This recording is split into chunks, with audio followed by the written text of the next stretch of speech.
જ્ઞાન સૂર્ય સંચરે આપણું ચિત્ત પ્રકાશિત કરે. અહીં જ્ઞાન યજ્ઞ સહુ કરે ચિત્તનું વિશ્વ વિકાસિત કરે. શબ્દ પ્રકાશે અર્થ ઉજાશે. શબ્દ પ્રકાશે અર્થ ઉજાશે. તર્ક મર્મના સહજ વિકાસે. જ્ઞાનામૃત નિર્ઝરે અર્ઘ્ય સૌ સત્યદેવને ધરે. ધન્ય ગુર્જરીની શુભ દ્રષ્ટિ વિશ્વકોશની એવી સૃષ્ટિ. તમસ તાપ સંહરે અંતરે સુખ સમજણનું ઠરે. રેવા જળશી શક્તિદાયિની સત્ય સમુદા મુક્તિદાયિની. વિશ્વ વિહાર જ કરે શીલ સત્વ સંહરે. ગુર્જરી વિશ્વરૂપને વરે. ગુર્જરી વિશ્વરૂપને વરે. ગુર્જરી વિશ્વરૂપને વરે. નમસ્કાર. અલ્પાબેન, આપનો આભાર. વિશ્વકોશ જ્ઞાનથી આપણે શરૂઆત કરી. એક ભાવ વિશ્વમાં આપણને અલ્પાબેન લઈ ગયા. અલ્પાબેન વિશ્વકોશ ટ્રસ્ટ સાથે ઘણા બધા વર્ષોથી સંકળાયેલા છે અને લેખન કાર્ય સાથે પણ સંકળાયેલા છે. આપ સર્વનું સ્વાગત. આજે વિદુષી શ્રી દક્ષાબેન પટણી સ્મૃતિ વ્યાખ્યાન અંતર્ગત આપણી સાથે છે શ્રી ડંકેશ ઓઝા, આજના મુખ્ય વક્તા છે. વિશ્વકોશ ટ્રસ્ટની ઘણી બધી પ્રવૃત્તિઓ સાથે આપ નિયમિત રીતે જોડાયેલા છો, પરિચિત છો જ, છતાં પણ થોડી પ્રવૃત્તિઓ આપને તાજી કરાવી દો. વિશ્વકોશ ટ્રસ્ટની વિવિધ વ્યાખ્યાન શ્રેણીઓ વિશ્વકોશ ટ્રસ્ટ દ્વારા આયોજિત કરવામાં આવે છે સમયાંતરે, અને બહુ જ નિયમિત રીતે આ વ્યાખ્યાન શ્રેણીઓ આયોજિત થતી હોય છે. અને એ સંદર્ભમાં જ આજે આપણે શ્રી ડંકેશભાઈ ઓઝા સાથે આપણી મુલાકાત થવાની છે. જે આજના આપણા જેમના સંદર્ભમાં આ પ્રવૃત્તિ આપણા જે આયોજિત કરી રહ્યા છે, શ્રી દક્ષાબેન પટણી, વિદુષી શ્રી દક્ષાબેન પટણી સ્મૃતિ વ્યાખ્યાન શ્રેણી અંતર્ગત આજે આપણે મળ્યા છીએ.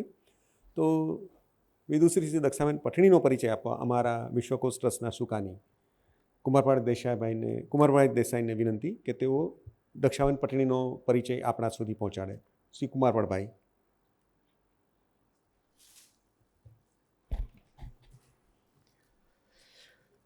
પ્રિય ડંકેશભાઈ, ભારતીબેન અને સ્વજનો, આજે એક વિશેષ આનંદની વાત એ છે કે દક્ષાબેન પટણી, જેમને જીવનભર ગાંધીજીના વિચારો, ભાવનાઓ, પુસ્તકો એના ઉપર અભ્યાસ કર્યો, સરસ ચિંતન કર્યું અને અસ્ખલિત વાણીમાં એમણે ગાંધીજીના વિચારોની આપણી સમક્ષ વિશ્લેષણ કરીને મૂકી આપ્યું હતું. એમની આ વ્યાખ્યાન, એમની સ્મૃતિમાં યોજાતી આ વ્યાખ્યાન માળા, અને એની પાછળ મારે યાદ કરવા જોઈએ ધીરુબેન પટેલને, કે ધીરુબેન પટેલ અને દક્ષાબેન પરમ ગાઢ મિત્રો, અને એ બંને મિત્રોએ વિચાર કર્યો કે આપણે કંઈક આવી વ્યાખ્યાન માળા થવી જોઈએ. અને એને પરિણામે કાલિંદીબેન ભાવનગરમાં છે, એમના સ્વજન, એ સૌએ મળી અને આ વ્યાખ્યાન માળાનો પ્રારંભ કર્યો. દક્ષાબેને ગાંધીજીના ચિંતનમાં સત્યાગ્રહ એ વિષય ઉપર PhD કર્યું હતું. અને એથી અમે આપને કહ્યું તેમ સવિશેષ તો જીવનભર ગાંધી પ્રેમી રહ્યા હતા. અને એ દ્રષ્ટિએ આપણે જોઈએ તો એ સમયે એમને આ જ્યારે થિસિસ કર્યો, ઈશ્વરલાલ દવે પાસે, એમને પોતે ભાવનગરના અધ્યાપક, એમની પાસે આ થિસિસ કરેલો. એમણે સત્યરૂપી સૂર્યનું જે કિરણ ગાંધીજીના જીવનમાં પ્રગટ્યું, એનો સ્પર્શ એમ કહેતા કે મેં અનુભવ્યો છે. અને એ સ્પર્શનો અનુભવ આજે દક્ષાબેનના પુસ્તકો વાંચતા પણ આપણને થાય છે. એક પ્રકારની નૂતનતાનો અનુભવ એમના વિચારોમાં, ગાંધીજી વિશેના વિચારોમાં એક નૂતનતા આપણને જોવા મળે છે.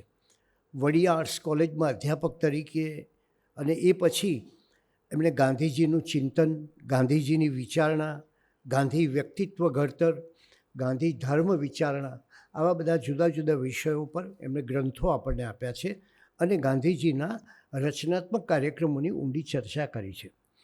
એટલે કંઈક અંશે એક જુદું ગાંધી દર્શન આપે છે. આજે આપણે પણ થોડું થોડું ગાંધી દર્શનને માટેની વાત આપણી સાથે ડંકેશભાઈ કરવાના છે. ત્યારે આ જ સભાગૃહમાં દક્ષાબેને ખૂબ સરસ વ્યાખ્યાનો આપેલા, એ પણ અમને યાદ છે. ગાંધીજી અને કસોટી એ વિશે 2010માં એમને એક વક્તવ્ય આપ્યું હતું. સવ્યસાચી એવોર્ડ નારાયણ દેસાઈને અમે અર્પણ કર્યો. ધીરુભાઈ ઉપસ્થિત હતા અને એ વખતે અમે વિચાર્યું કે કોના હાથે એમને અર્પણ કરવું, કોની ઉપસ્થિતિમાં અર્પણ કરવું. અને ત્યારે દક્ષાબેન અમને યાદ આવ્યા. ગાંધીજી હિંસા અને અહિંસા એ વિશે પણ એમને અહીંયા વ્યાખ્યાન આપ્યા હતા.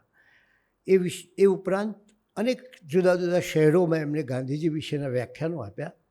એમના કેટલાક વ્યાખ્યાનો અમને મળ્યા અને બારીન મહેતા અને એમની પાસે થોડા હતા, એ બધા અમે એકત્રિત કર્યા છે. અને હું માનું છું કદાચ એકાદ વર્ષની અંદર એ દક્ષાબેનના બાકીના જે લખાણો છે એ પણ એને 2 પુસ્તક રૂપે અમે પ્રગટ કરી શકીશું એમ લાગે છે. એક પુસ્તક ગાંધીજી વિશેના એમના લખાણોનું થશે અને બીજા અન્ય વિષયો ઉપરનું છે. આજે ડંકેશભાઈ અમારી વિનંતીને માન આપીને આવ્યા. આમ તો એ વિશ્વકોશના જ છે અને અમને ખૂબ આનંદ થયો. એક રહસ્ય પણ જાણવા મળ્યું કે ડંકેશભાઈ એ લેખક નથી, એવી વસ્તુ મને આજે જ ખબર પડી. હું આજ સુધી માનતો હતો કે ડંકેશભાઈ લેખક છે, પણ એમનું છેલ્લા 40 વર્ષથી લેખનનું કાર્ય ભારતીબેન કરે છે. એટલે અડધો ફાળો કે પોણો ફાળો તો ભારતીબેનનો ગણાય છે, એમાં એમ માનું છું. પણ આપણને આજે આનંદ છે કે આવી વ્યક્તિ જેની પાસે એક આગવી વિચારશક્તિ છે, જુદી શૈલી છે, સ્પષ્ટ દર્શન છે અને એક ધ્યેય, એક સમાજ પ્રત્યેની એક અભિમુખતા, એવી અભિમુખતા કે જે સમાજને સાચી દૃષ્ટિએ કઈ રીતે જોઈ શકાય, જાણી શકાય અને સમજી શકાય અને એને માટે વિના સંકોચે પોતાની વાત મૂકવી, કહેવી, એ શક્તિ એ ડંકેશભાઈ પાસે છે. એનો લાભ આજે અમને મળે છે ત્યારે અમારે માટે આનંદની વાત છે. ડંકેશભાઈનું અભિવાદન કરવા માટે હરીશભાઈને વિનંતી કરું છું. હરીશભાઈ.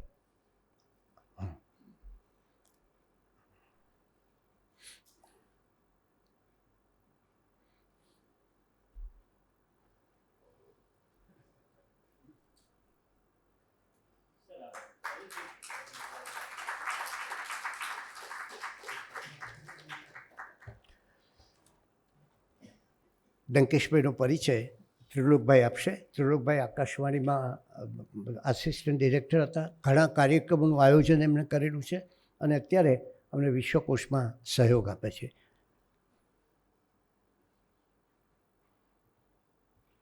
સાહેબે આપણને એક સ્મૃતિઓની સફર કરાવી દીધી, ઘણી બધી સ્મૃતિઓ તાજી કરાવી દીધી અને આપણને ખરેખર ગર્વ થાય કે કેટલી બધી વ્યક્તિઓ એક વિચારના પ્રસાર માટે એમણે યોગદાન આપ્યું છે અને યોગદાન અલગ અલગ સ્તરે આપતા રહ્યા છે.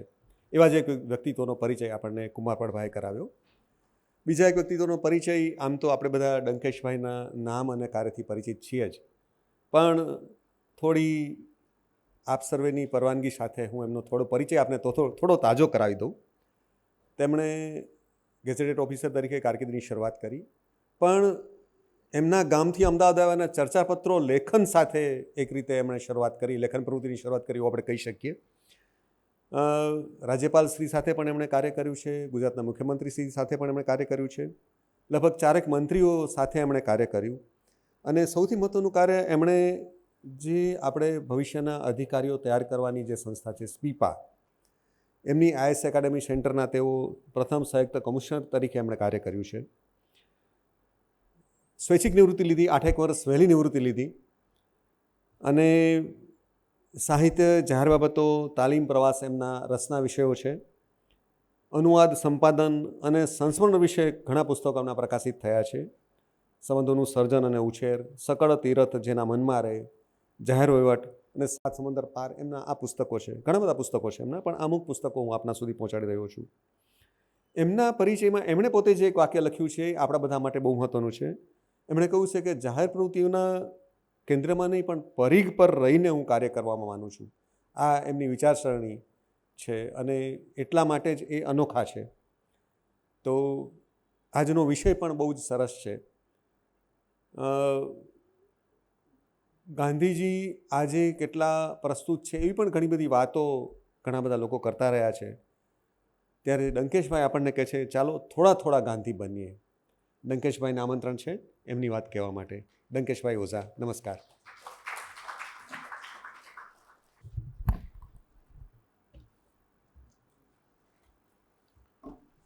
કુમારપાળભાઈ, વડીલો અને મિત્રો, દક્ષાબેનની વાત થઈ અને મને પણ દક્ષાબેનનો પરિચય ઘણો થયેલો અને મોરારી બાપુને ત્યાં અસ્મિતા પર્વમાં એ વ્યાખ્યાન આપવા તો આવે જ, પણ આશ્ચર્યજનક વાત એ છે કે દક્ષાબેનનું વ્યાખ્યાન હતું અને નારાયણભાઈ નીકળતા હતા તો નારાયણભાઈ કે નહીં, હું દક્ષાને સાંભળીને પછી જઈશ. એટલે આપણે કલ્પી શકીએ કે જે બાબલો ગાંધીજીના ખોળામાં રમેલો અને જેણે આટલા 4 વોલ્યુમ એમના જીવનચરિત્રના લખ્યા છે 2-2.5 પાનામાં, એ પણ દક્ષાબેનને ગાંધી વિશે સાંભળવા ઉત્સુક હતા, આતુર હતા અને રોકાયા હતા. એટલે દક્ષાબેનની સ્મૃતિને વંદન કરું છું. અને મને ખ્યાલ છે કે પ્રભાશંકર પટણી અને મુકુંદરાય પારાશર્ય આ બંને ફેમિલી સાથે કંઈક જોડાયેલા હતા એમના સંબંધનને રીતે. અને મને લાગે છે કે પિયુષ પારાશર્ય જે છે આપણા, એના મને લાગે ફોઈ થાય કે એવું થાય. અને એ વખતે કુમારપાળભાઈએ કહ્યું જ કે ઈશ્વરલાલ ર દવે જે એક સમયે સંદેશમાં સરસ્વતીને તીરે તીરે એવી કોલમ લખતા બહુ વર્ષો પહેલાં, એ એમના પીએચડીના ગાઈડ. એટલે બહુ સમૃદ્ધ ગાંધીજીનું ચિંતન. અને હમણાં જ નવજીવને ગયા વર્ષે એ 2 ભાગમાં મોટો ગ્રંથ પ્રગટ કર્યો છે. એટલે એમની સ્મૃતિને વંદન કરીને મારી વાત શરૂ કરું છું. હવે ગાંધી કેમ, અને હમણાં થોડીક વાત કરી ઉદ્ઘોષકે કે બહુ ચર્ચાઓ ને એવું બધું પણ થાય છે અને લોકોને ખ્યાલ નથી આવતો કે રેલેવન્સ ખરું કે નહીં ને એ બધું. આજે જ તો વોટ્સએપ યુનિવર્સિટી કોને કહેવાય એનો તાજો દાખલો મને જે મળ્યો, અને આ ગાંધીની વાત છે એટલે હું તમને કહું. બહુ ઇન્ટરેસ્ટિંગ કે જુઓ આજે ક્યાં સુધી લોકો પહોંચી ગયા છે. તો મારી પર એક વોટ્સએપ મેસેજ આવ્યો અને એમનું નામ નહીં લઉં, જાણીતા લેખક છે, 15-20 પુસ્તકો લખી ચૂક્યા છે. મને હતું કે કદાચ ઓડિયન્સમાં હોઈ પણ શકે પણ નથી. એમણે એવું લખ્યું છે કે પિતાનો જન્મ પહેલાં થાય કે પુત્રનો? તો કે પિતાનો. તો ભારત દેશનો જન્મ પહેલાં થયો કે મહાત્મા ગાંધીનો? જવાબ ભારત દેશનો. તો પછી ગાંધીજી ભારતના પિતા કઈ રીતે? અને નવાઈની વાત તો એ છે કે ભગવાન શંકર, ભગવાન રામ કે ભગવાન મહાવીર વગેરે પણ ભારતના પુત્રો કહેવાય છે, પિતા નહીં. તો ગાંધીજી રાષ્ટ્રપિતા કેવી રીતે ગણાય? લો, આજનો જ મેસેજ છે. અને મેં એમને કહ્યું કે ભાઈ તમે તો, કારણ કે એમને તો શું સમજાવાય લેખક છે એટલે મેં કહ્યું કે આ ભાવનાની વાત છે. અને વધારે સુભાષ બોઝને પૂછો, કારણ કે સુભાષ બોઝે દેશની બહારથી રેડિયો પર dear father of the nation એવું કહ્યું અને લોકોએ સ્વીકારી લીધું. આ કંઈ ભારત રત્નનો એવોર્ડ નથી, એનાથી વધારે છે કે લોકોએ સ્વીકારી લીધું ને રાષ્ટ્ર. મેં કહ્યું કે હવે આગળ ન પૂછતા, નહીં તો તમે રાષ્ટ્રપતિનું પણ આવું કંઈ લોજિક દોડાવશો કે રાષ્ટ્રપતિ કેવી રીતે કહેવાય એ. એટલે મેં કહ્યું આવી તમે, એટલે આવું જુઓ તમે. એટલે ગાંધીની વાત આજે કરવાની બહુ જરૂર છે, કારણ કે લોકો છે ને વાંચ્યા વગર, સમજ્યા વગર, અને કોણ કયા કોઈ યુવાન કહે તો બરાબર છે, આ તો લેખક છે, પ્રતિષ્ઠિત લેખક છે, એમના 20-25 પુસ્તકો થયા છે ને રોજ ચાલે છે એમનું, અને એ આવી વાત કરે છે. એટલે ગાંધીની વાત કરવાની બહુ જરૂર છે. એની હું વાત કરું છું કે અત્યંત જરૂર છે. લોકો વાંચતા નથી, સમજતા નથી. વચ્ચે જ્યારે ગાંધી ફિલ્મ આવી ને ત્યારે એકદમ ઉછાળો આવ્યો ગાંધી વિશે બધી જાણકારી મેળવવાનો, ઉત્સુકતા લોકોને બહુ જ થઈ. એટલે ગાંધી ફિલ્મે બહુ મોટો ભાગ ગયો. જીતેન્દ્ર દેસાઈએ એ વખતે એવું લખ્યું કે હું મુંબઈ પ્રિન્સેસ સ્ટ્રીટમાં બેસતો નવજીવનના ઓફિસમાં, તો એક યંગ છોકરી એમ કે આત્મકથા લેવા આવી અને અંગ્રેજીમાં ભણી હશે એટલે એને અંગ્રેજીમાં માગી. એટલે મેં કહ્યું કે બેન તું કેવી રીતે આ ગાંધીજીની આત્મકથા લેવા આવી? તો કે ગાંધી ફિલ્મ જોઈને એટલે. અને એ વખતે લોકોમાં જબરજસ્ત જાણવાનો એક ઉછાળ આવ્યો અને એ છોકરી કહેતી હતી કે નવલકથાની જેવો મને રસ પડી ગયો એમની પ્રસ્તાવના વાંચ્યા પછી. એટલે અહીં તો હું એવું માનું જ છું કે બધા ગાંધીના પ્રેમીઓ છે મારી માફક, અને બધાએ બધું વાંચ્યું જ હશે, પણ ન વાંચ્યું હોય તો એમની પ્રસ્તાવનાથી શરૂ કરીને આત્મકથા વાંચજો. સંક્ષિપ્ત આત્મકથા પણ પ્રગટ થયેલી છે અને બહુ લાંબી નથી, પણ ગાંધીની આત્મકથા વાંચો તો ખબર પડે અને આવા બધા પ્રશ્નો ખોટા ન થાય મગજમાં, કે કોઈ માણસ આવો થયો નથી કે જેણે પોતાની કોઈ બાબત છુપાવી નથી. મારું જીવન એ જ મારી વાણી. હવે આજના સમયની અંદર ટ્રાન્સપેરન્સી, આપણો આરટીઆઈ એ ટ્રાન્સપેરન્સી લો કહેવાય છે, એમાંય સરકાર કશું આપવા માગતી જ નથી. હા, એવી બુમરાન થાય જ છે. એટલે વ્યક્તિ કે તંત્ર ટ્રાન્સપેરન્ટ રહેતા નથી. અને અહીં એવો માણસ છે કે જેણે કશું છુપાવ્યું જ નથી. કેટલીક બાબતો વિવાદાસ્પદ લાગે એ પણ એમણે ઉઘાડી પાડી દીધી. અને આત્મકથાની અંદર તો એવું બધું લખ્યું કે ભૂલે ચૂકે પણ મારી પ્રશંસા ના થઈ જાય. મને સ્કોલરશિપ મળતી હતી એવું લખ્યું, પણ તરત જ ઉમેર્યું કે એ તો એમ કે સોરઠ પ્રાંતના લોકોને મળતી હોય ને વિદ્યાર્થીઓને, એટલે મને મળતી હતી એમ. હું કંઈ મોટો એ હતો એટલે નહીં એમ. તરત જ. એટલે કોઈ રીતે પોતાની પ્રશંસા ન થઈ જાય. એ વાત ગાંધીએ જે દાખવી છે એ આપણે કોઈ જગ્યાએ જોવા જ નથી મળતી. આ ગાંધીની આત્મકથા એ કેટલાક અંશે નર્મદની હકીકત, મારી હકીકત કરતાં પણ આગળ છે. અને આજે દેશભરમાં ને દુનિયાભરની અંદર સતત એની આવૃત્તિઓ થયા કરે છે. એટલે ગાંધી વિશે જાણવાની વધારે જરૂર, પણ લોકો વાંચતા નથી, જાણતા નથી, અને ખબર નહીં, પણ એ વગર બધા આવા પ્રશ્નો પેદા થયા કરે છે. હવે ગાંધી કોણ?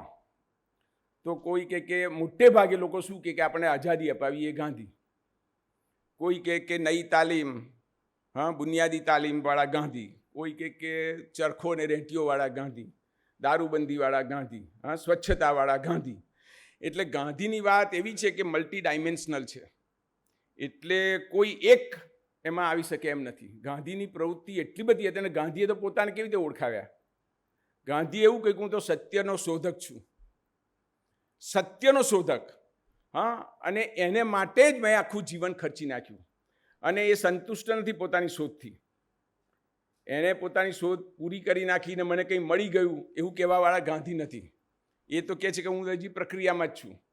ઘણા લોકો ગમ્મતમાં એ ગાંધીવાદ ને ગાંધીની એવી વાત કરે ત્યારે ગાંધીએ કહ્યું કે ભાઈ રહેવા દો ને, કારણ કે હું મારો પોતાનો જ સાચો અનુયાયી નથી તો બીજાને ક્યાં અનુયાયી બનાવું. એટલે એ બાબતમાં પણ અતિશય સભાન છે. એટલે ગાંધીની વાત આપણે જ્યારે કરીએ છીએ ત્યારે આપણે યાદ આવે કે આઇન્સ્ટાઈન જેવો માણસ, હા, જેણે કહ્યું કે four centuries to come people will scarcely believe that such a man in flesh and blood walked on this earth. માનવા જ તૈયાર નહીં થાય કે હરચામનો માણસ કોઈ આ દુનિયા પર આવી રીતે ચાલેલો. ગાંધીનો જે વિચાર છે આશ્ચર્યજનક. મેં તો હમણાં વાંચ્યું ને, આ પેલા ભાઈએ લખી છે ચોપડી બહુ મોટી ગાંધીની, રામચંદ્ર ગુહાએ, 1000 પાનાનું વોલ્યુમ છે.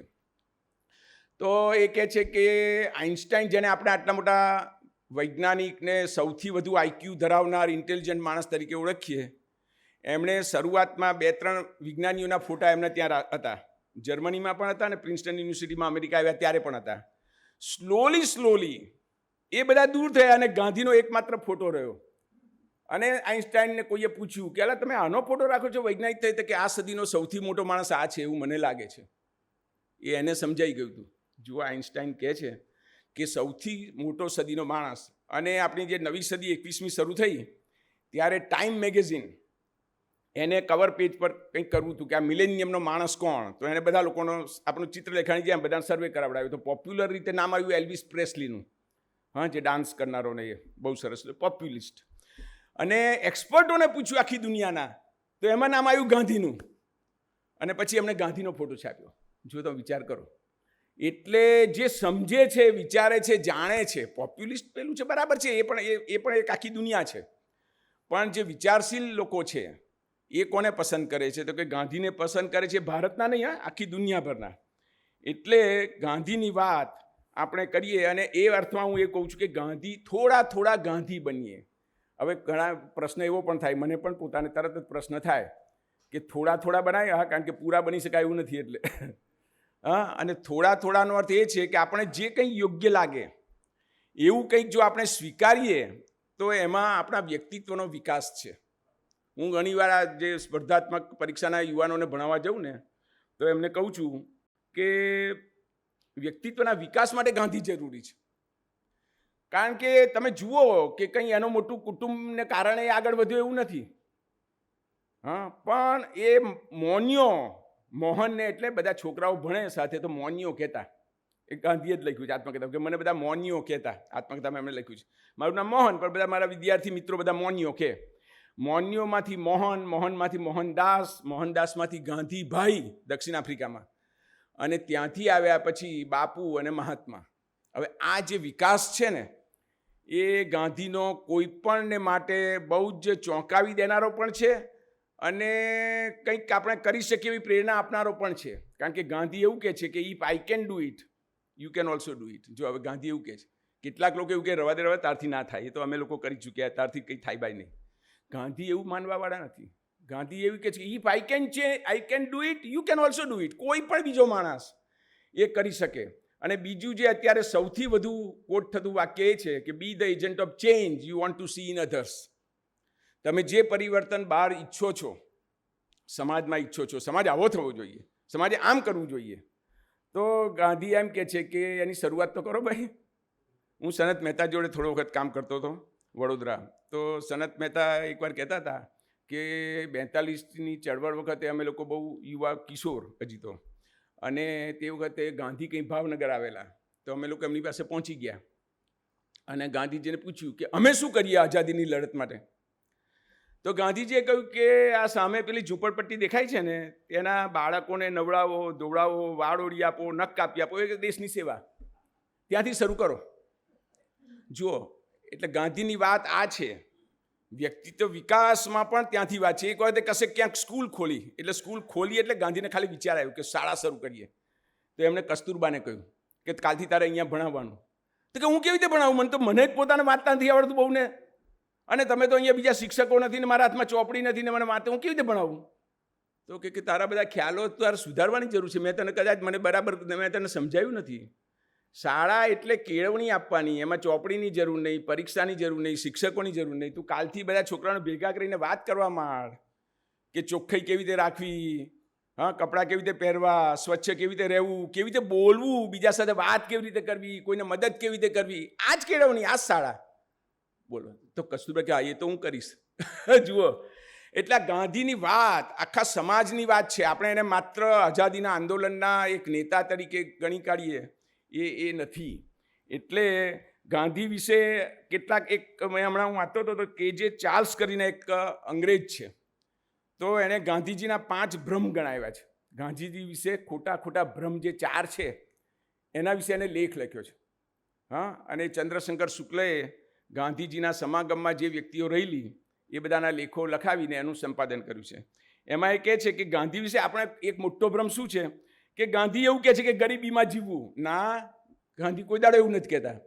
ગાંધી એવું કહે છે કે સાદગી રાખવી. આપણી પાસે બધું હોય ત્યારે તમે કેટલા સાદા રહી શકો છો. ગરીબીમાં રહેવાની વાત નથી કરતા. બધાને બધું મળવું જોઈએ, અને બધાને બધું મળે તો હું પણ એ લેવા તૈયાર છું. ગાંધી એવું કહ્યું. ગાંધીનું પેલું જ્યારે એમણે ઉપર વસ્ત્રો પહેરવાના બંધ કર્યા ત્યારે એક છોકરાએ પૂછ્યું, એક કવિએ એવી કલ્પના કરી છે કે એક છોકરાએ બાપુને પૂછ્યું કે બાપુ, હું કાલે તમારા માટે પહેરણ લઈ આવું તો તમે પહેરશો કે નહીં. એ કવિતામાં આ વાત છે. એટલે બાપુએ કહ્યું કે હું પહેરણ પહેરું તો ખરો, પણ તું કેટલા વજન માટે લઈ આવીશ. તો કે કેમ, તમે તો એક જ છો ને. તો કે ના, હું એક નહીં, મારા 30 કરોડ બાંધવોમાંથી ઘણાને આ પહેરણ પહેરવા મળતું નથી. તો તો કે મારી મા મને કહે છે કે તું આપી આવ ગાંધીને. તો કે તારી માને પૂછી જો તું કેટલા પહેરણ લઈ આવીશ. જો, એટલે ગાંધી બધાને બધું મળે એના છે. ગરીબીમાં જીવવું એવું કહેનારા માણસ નથી. બીજું, ગાંધી એટલે ભૂતકાળમાં રાચવું. આમ ડોસો જોઈને લોકોને એવું લાગે એમ, હા, કે ટાલવાળા ડોસો ને ધોતી ને લાકડી ને ચશ્મા, અને લાગે કે ગાંધી તો કંઈક આ બધી કન્ઝર્વેટિવ ને એની વાત કરે છે, ઓર્થોડોક્સ ને જૂનવાણી વિચારસરણીવાળા. ગાંધી બિલકુલ મોડર્ન. એ કાયમ માટે એમ કહેતા કે પ્રામાણિક મતભેદને તો કાયમ માટે આવકારતા. બિલકુલ કોઈને પણ, મહાદેવ દેસાઈને પણ કહેતા કે મેં જે લખ્યું એમાં તને ખોટું ભૂલ લાગે તો તરત મને કહેવું જોઈએ ને. એકાદ વાર ન કહ્યું, એ ડરીને ન કહ્યું. ગાંધીની પ્રતિભાથી અંજેને ન કહ્યું કે એવું નહીં, મારી સાથે કામ કરેલ તારે તરત કહેવું જોઈએ કે આમાં આ વસ્તુ તો રહી ગઈ, અથવા તો આ તો ખોટી લખી. એ કહેવાની તારી ફરજ છે, એ તે કેમ ન કહી એને માટે ખખડાવ્યા એને તે કેમ ના કહ્યું? શું? કારણ કે એવું નથી, બિલકુલ હી ઇઝ ઓપન. એટલે ભૂતકાળમાં રાચવું એ માનવાવાળા ગાંધી નથી. બિલકુલ કોઈ પણનો વિચાર જો યોગ્ય હોય તો સ્વીકારવાની સદાય તૈયારી, એ ગાંધીમાંથી આપણે શીખવાની વાત છે. ત્રીજી વાત એમણે કરી યંત્રોનો વિરોધ. એવું લોકો માને છે કે ગાંધી યંત્રોના વિરોધી હતા. ગાંધી યંત્રોના વિરોધી નહોતા. યંત્રો તમારી પર હાવી થઈ જાય, યંત્રો વગર તમને ચાલે જ નહીં, યંત્રોથી માણસ દબાઈ જાય. હા, એટલે બિલકુલ એસેન્શિયલ બની જાય કે તમારા વચ્ચે આ ટીવી વગર, અરે ટીવી લાઇટ જતી રહી એટલે આપણે બેબાકડા થઈ જઈએ છીએ. ટીવી નથી તો બેબાકડા થઈ જઈએ છીએ, એટલે એ કનેક્ટિવિટી આવતી નથી તો ઘાંઘા થઈને દોડાદોડ કરે છે. તો ગાંધી એ કહે છે કે કોઈ યંત્રોના ગુલામ બની જાય એ મને પસંદ નથી. એટલે યંત્રોથી વધારે પડતી જે આપણી જે પોતાની ક્રિએટિવિટી, મૌલિકતા જતી રહે એટલી હદે આપણે એના એ થઈ જઈએ, એનો એમને વાંધો છે. યંત્રોના વિરોધી ગાંધી નથી. આ ત્રીજો ભ્રમ.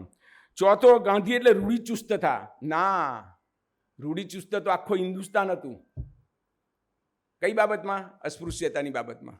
અને ગાંધીએ આંદોલન ઉપાડ્યું. જુઓ તમે, રૂઢિચુસ્ત કોણ છે અને મોડર્ન કોણ છે? ગાંધીએ કહ્યું કે ભાઈ એનામાં આત્મા નીચો અને મારામાં આત્મા મોટો, એવું કંઈ હોય કોઈ દાડો? એવું કેવી રીતે હોય? આપણે ત્યાં આપણે ભારત દેશની વાત કરીએ છીએ અને ટચેબિલિટીમાં તમને આશ્ચર્ય, તમે જો કદાચ ફોટા બહુ ધ્યાનથી જોયા હોય તો ઇંગ્લેન્ડની રાણી કોઈ વિઝિટરને મળે ને તો એ મોજા પહેરીને મળે. મોજા પહેરેલા હોય, હા, મોજા કાઢે નહીં. કોઈનો હાથ કેવો હોય શું ખબર? આ જો રાણીના પણ ખ્યાલો આવા જ હતા.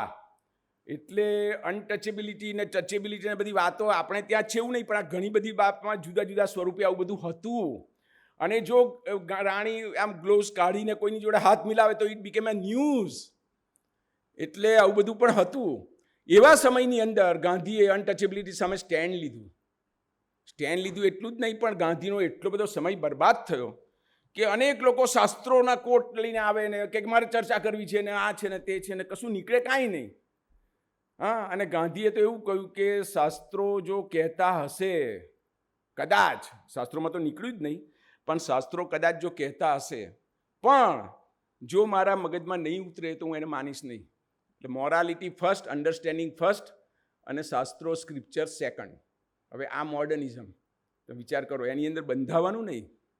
ગાંધી એક બહુ મોટી વાત જાણવા જેવી એ છે, આપણે બધા અહીંયા બેઠેલા બધા આસ્તિક હશે, હું તો નથી, પણ ઘણા બધા હશે. તો ગાંધીની આસ્તિકતા કેવી હતી સાહેબ? ટોપમોસ્ટ. ગાંધી શું કહે છે ખબર છે? આફ્રિકામાં પણ, હા, અહીંયા નહીં, ભારતમાં આવ્યા પછી તો કહ્યું, પણ આફ્રિકામાં પણ કોઈક એમની સલામતી માટે કંઈ પહેરો ભરતો હતો ને ગાંધી હું તમને બચાવું ને એવી કંઈ વાત હતી. તો ગાંધી કહ્યું કે તું ઈશ્વરથી મોટો છે? તું ઈશ્વરથી મોટો છે? ઈશ્વર જો મને મારવા માગતો હશે તો તું મને બચાવી નહીં શકે, અને ઈશ્વરને મને મારવો હશે તો તું બચાવી નહીં શકે, અને જીવાડવો હશે તો તું મને મારી નહીં શકે. સો સિમ્પલ. ઈશ્વરમાં આટલી બધી શ્રદ્ધા, બોલો. અને કોઈ દિવસ કોઈ મંદિરમાં ગયા નથી. મંદિરનો વિરોધ નહોતો એમને, પણ સાચી શ્રદ્ધા. આજે જ કંઈ સંદેશમાં કોઈકે મને મોકલ્યું કે આપણે કર્મકાંડ અને અંધશ્રદ્ધાને ધર્મ માનીને ચાલ્યા કરીએ છીએ, એવું કોઈ બૌદ્ધ ભિક્ષુ કહે છે. એનું કટિંગ મોકલ્યું કોઈ આજે. બૌદ્ધ ભિક્ષુ આપણે સમજાવે છે કે કર્મકાંડ ને અંધશ્રદ્ધા એ ધર્મ નથી, અને આજે આવું ચાલી રહ્યું છે. તો ગાંધીની જે શ્રદ્ધા છે તે આટલી બધી સોલિડ છે ઈશ્વરમાં. અને છેલ્લે પણ સરદાર પટેલે કહ્યું કે નાવ આઈ એમ હોમ મિનિસ્ટર, અને તમારી સભાની પ્રાર્થના સભામાં બધા ખોટા લોકો આવે છે અને મને ડર લાગે છે અને હું તો છુપી પોલીસ રાખવાનું છું. ગાંધી કહ્યું નો. ત્યારે પણ ગાંધીએ છેલ્લી વખતે પણ ના જ પાડી કે નહીં એટલે નહીં, કારણ કે એની શ્રદ્ધા આ હતી કે ઈશ્વરને મને જીવાડવો હશે, હા, તો કોઈ મને મારી નહીં શકે, અને મારવો હશે તો તું જીવાડી નહીં શકે. એટલે આ શ્રદ્ધા છે આપણામાં. આસ્તિકતાની વાત તો ત્યાં આવે છે. અને પૂજા અર્ચના નહીં, કોઈ જરૂર નહીં. અને પેલો કિસ્સો અતિશય જાણીતો છે કે દુર્ગા ભાભી, મહાદેવ દેસાઈ ને કસ્તુરબા ને એ લોકો જગન્નાથપુરીના મંદિરમાં ગયા, અને ગાંધીએ બધાને એટલા બધા ખખડાવ્યા કે રડાવી દીધા. મંદિર કેમ ગયા એમ નહીં, મંદિર હું નથી જતો, તમારે જેવો તો જાઓ, એમાં ગાંધીને કોઈ વાંધો નહોતો. પણ જે મંદિરમાં દલિતોને પ્રવેશ ન હોય, હરિજનોને પ્રવેશ ન હોય, ત્યાં તમારથી જવાય કેમ? તમારું હૃદય ફાટી કેમ ના પડ્યું? ગાંધી એમ કહે છે. ત્યાં કેવી રીતે ગયા? એવો ઈશ્વર હોય કે તમને બોલાવે ને પેલા બહાર રાખે? તો એવા મંદિરમાં કેવી રીતે જવાય? ગાંધીનો વાંધો ત્યાં છે. જુઓ તમે એનું મોડર્નિઝમ, તમે જુઓ ફેઇથ પણ જુઓ અને મોડર્નિઝમ પણ જુઓ, એની લોજિક પણ જુઓ કે ત્યાં તમારાથી ન જવાય. તમે જાઓ, મને જાઓ, કોઈ વાંધો નથી, હું જવું કે ન જવું, તમારે જવું તો જાઓ, પણ આવા મંદિરમાં ગયા અને ત્યાં નહોતા જ પ્રવેશવા દેતા, ત્યાં તમારાથી કેવી રીતે જવાય? અને પાંચમો ભ્રમ એ છે કે ગાંધી એટલે મૂડીદારોની કદમબોસી, એવું કંઈક આપણી માન્યતા વ્યાપક છે. પણ ગાંધી એટલે કે એવું લોકોને લાગે, કારણ કે બિરલા હાઉસમાં રહેતા હતા અને અહીંયા જતા હતા અને જમનાલાલ બજાજ સાથે સંબંધો, એવું બધું, એટલે લોકોને એવું લાગે કે જાણે તો મોટા મિલ માલિકો જોડે એમ કે આમ કરતા હતા. પણ બધાને ખબર છે કે અહીંયા અનસુયાબેન સારાભાઈ સાથે મિલ મજૂરોની હડતાલ થઈ ત્યારે કોના પક્ષે હતા?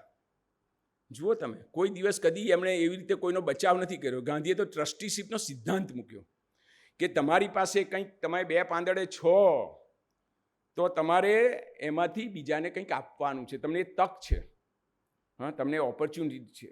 એટલે ગાંધી વિશેના 5 ભ્રમ વિશે કે જે ચાલશે બહુ સરસ લખ્યું છે અને એના બધા દાખલાઓ એણે આપ્યા છે. અને તમને આશ્ચર્ય એ થવું જોઈએ આપણે બધાને કે ગાંધી, આપણે આવું વાત કરીએ છીએ, પણ 1909 એટલે કે જ્યારે એમણે હિન્દ સ્વરાજ લખ્યું ત્યારે એમનું પહેલું જીવન ચરિત્ર લખાઈ ગયું. વિચાર કરો, એટલે એમની ઉંમર તો લગભગ 40 વર્ષ, હા, 40 વર્ષની આસપાસ, 40-41 એ વખતે. અને કોણ લખે છે? રેવરન્ડ જોસેફ ડોક, એક પાદરી લખે છે. ત્યાંનો એ ગાંધીમાં કંઈક જુએ છે અને એને લાગે છે કે આ માણસ તો કંઈક જુદો છે. એનું ટાઇટલ છે an Indian patriot in South Africa. આજે પણ તમે ગૂગલ પર વાંચવા મળે છે ચોપડી, કારણ કે તો વર્ષો થઈ ગયા એટલે હવે it is available to all. તો પોલાકે બીજું લખ્યું, હેનરી પોલાકે એનું બીજું જીવન ચરિત્ર લખ્યું. રોમા રોલાએ ત્રીજું જીવન ચરિત્ર લખ્યું. તમે જુઓ. અને ગુજરાતીમાં તો નારાયણ દેસાઈ લખ્યું ત્યારે લોકોએ એવું કહ્યું કે ગુજરાતીમાં પહેલી વાર ફૂલ લેન્થ બાયોગ્રાફી ઓફ ગાંધી મળી, એમ કે છે થોડા વર્ષો પહેલાં. ત્યાં સુધી ગાંધીના વિશેનું ચરિત્ર લખાયું નથી. અને ત્યાં 1909માં અને 1909 પછીના વર્ષોની અંદર આ 3 ચરિત્રો લખાયા, ડોક, પોલાક અને રોમારોલા. તમે વિચાર કરો. એટલે ગાંધીની અંદરની જે વસ્તુ છે ને, આ બરાબર. હમણાં આજે પણ હું કંઈક વાંચતો તો લોકો એમ જ માને છે કે ગાંધી આફ્રિકાથી આવ્યા અને ગોંડલની અંદર પેલા એમાં ફાર્મસી કે પેલા વૈદરાજ હતા ને એમને મહાત્મા કહ્યા. આ ભાઈ રામચંદ્ર ગુહાએ સંશોધન કર્યું છે, એની અંદર એણે એવું લખ્યું છે, એ તો ઇતિહાસકાર છે ને રિસર્ચર છે, એણે એવું લખ્યું છે કે એમના જે ભાઈબંધ હતા ને, શું નામ, આ જે વિદ્યાપીઠની અંદર જે ભવન છે, પ્રાણજીવન મહેતા. પ્રાણજીવન મહેતા એમના જે ભાઈબંધ હતા, એ પ્રાણજીવન મહેતાએ ગોખલેને કાગળ લખ્યો છે અને એ કાગળમાં એવું લખ્યું છે કે ગાંધી તો મહાત્મા જેવો છે. આવું પહેલી વાર એમ કે પ્રાણજીવન મહેતાએ કહ્યું છે, બીજા કોઈએ નહીં. એટલે પ્રાણજીવન મહેતા ગોખલેને લખતી વખતે એવું કે મહાત્મા શબ્દ વાપરે છે મોહનદાસ ગાંધી માટે. અને એનું બધું એ લેટરનો તારીખ ને બધું એ રામચંદ્ર ગુહા લઈ આવ્યા છે. એના પર પુસ્તકો લખાય છે કે ગાંધીને મહાત્મા પહેલાં કોણે કીધા. એ બહુ મોટો એનો જે આપણા મહેબૂબ દેસાઈએ પણ આખું એક પુસ્તક કર્યું છે અને કુમારમાં આખી સિરીઝ કરેલી એમણે એના લેખો વિશે. બીજી વાત બહુ મહત્વની જે સમજવા જેવું છે કે આપણે બધા ડર્યા કરીએ છીએ ઘણી બધી બાબતમાં. ગાંધીએ સૌથી મોટું કામ કર્યું હોય તો શું કર્યું? લોકોને નીડર બનાવવાનું. નીડર બનાવવાનું. કોઈ વાતથી ડરો નહીં. અને ફિયર સાયકોસિસ તો આપણા બધાની અંદર આપણે જો તપાસ કરીએ ને, કોઈ કારણસર ઓછી વધતી એક ભય ગ્રંથિ અંદર હોય છે. ગાંધીએ એને જીતવા પ્રયત્ન કર્યો અને બીજા લોકોને એને કહ્યું કે ભાઈ નિર્ભય બનો. અંગ્રેજ સરકાર હોય એટલે શું છે, એનાથી ડરવાનું નહીં. અને ધીરે ધીરે એ કરી શક્યા. અને લોકોએ જોયું ધરાસણામાં ને દાંડીમાં ને બીજા બધા સત્યાગ્રહોમાં કે લોકો સામેથી મરવા તૈયાર થયા. તે વખતે જેલમાં જવું ને એ ગૌરવ ગણાતું હતું. ગાંધીએ જે માહોલ ખડો કર્યો ને, આજે કોઈ એવો કરી શકતા નથી ને આપણે બીજો ગાંધી પાકે એની રાહ જોયા કરીએ છીએ, એવું બધું બોલીએ છીએ આપણે. પણ ગાંધીએ જે માહોલ પેદા કર્યો કે જેની અંદર લોકો ઘરમાંથી નીકળ્યા, ડર્યા નહીં. આ જે નિડરતા છે એ ગાંધીએ પોતે કેવી રીતે કેળવી? તો ગાંધી રામ નામની વાત કરે છે. રામ નામ જે પેલી એની રંભા દાસી હતી, હા, કીર્તિ મંદિરમાં પોરબંદરમાં ઘરમાં રહેતા હતા, હવે કીર્તિ મંદિર કહીએ છીએ આપણે એને. તો નાનો મોહન એ અંધારામાં જતા ડરે. આપણે બધા નાના હતા ત્યાં ડરતા, ને આપણા બાળકોને આપણે જોઈએ છીએ કે લાઇટ નથી એટલે હું નહીં જઉં. હા, ને અંધારાને કારણે જ આખી સૃષ્ટિ જુદી ઊભી થઈ જતી હોય છે અને અજવાળાને કારણે એ સૃષ્ટિ અલોપ થઈ જતી હોય છે. તો રંભાએ કહ્યું કે તું રામ રામ રામ રામ બોલતો બોલતો જા ને. હવે તમે જુઓ કે આ મોહનમાં જો પર્સનાલિટી ડેવલપમેન્ટના જે તત્વો છે ને તે આવી રીતે આવે છે કે છેક સુધી એને રામની વાત પકડી રાખી અને એને બરાબર સમજાઈ ગયું કે આવું કંઈક કરવાથી ડર જતો રહે છે. દરેકનો બધાનો એ જ રસ્તે જાય એવું નથી, બીજાને બીજી રીતે જાય, તો પણ એને પકડાઈ ગયું કે ભાઈ આ રામ નામ દેવાથી આમ જતો રહે છે. તો એમના પર તમને આશ્ચર્ય થશે, આપણે એક હુમલો થયો અને મરી ગયા એવું જાણીએ છીએ, પણ એમના જીવનની અંદર 6-7 વાર હુમલા થયા છે. દક્ષિણ આફ્રિકામાં મીર આલમે લાઠી મારી એ તો ખરું જ, અને 1932-34ની અંદર હરિજન યાત્રા દરમિયાન એમના ગાડી પર બોમ્બ ફેંકાયો એ પણ ખરું, પણ એ સિવાય 6-7 વાર, કુલ 6 વાર એમની પર હુમલા થયા છે. અને ગાંધી શું કહે છે જો સમજવા જેવું છે. જો એનું લોજિક જુઓ. મને ઘણીવાર ગાંધી રેશનલ લાગે છે, ક્યારેક ઇરેશનલ પણ લાગે છે, પણ રેશનલ લાગે છે ઘણી વખત. તો ગાંધી એમ કહે છે કે ડરવાનું શેને માટે?